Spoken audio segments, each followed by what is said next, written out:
আমি সবকিছুর প্রতি আইন থেকে শুরু করে গণ্যমান্য ব্যক্তিরা যারা আছেন। সম্প্রতি গ্রেপ্তার হয়ে জামিনে ছাড়া পেয়েছেন ঢাকায় চলচ্চিত্রের অভিনেত্রী নুসরাত ফারিয়া। তারও কিছুদিন আগে মামলা হয়েছিল অপু বিশ্বাসের বিরুদ্ধে, তাই গ্রেপ্তারের ভয় কাজ করে অপুর মধ্যে।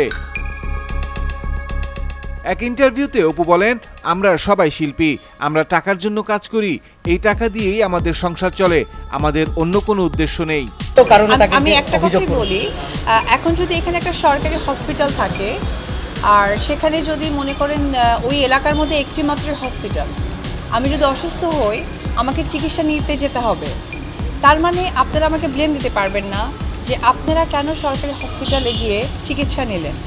তো আমার ব্যাখ্যাটা এটাই থাকবে যে আমরা শিল্পী, আমরা শোবিজের মানুষ, শো অফ করাটাই আমাদের প্রফেশন। সো আমি এই কথাটাই বলবো যে আপনারা সকলেই অসম্ভব বুদ্ধিমান, আর আমাদের বাংলাদেশের আইনের প্রতি আমরা সকলেই শ্রদ্ধাশীল।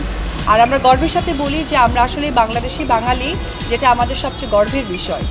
সেই জায়গা থেকে আবারও নোটেড দ্য পয়েন্ট যে আমরা শিল্পী, আমরা সকলে।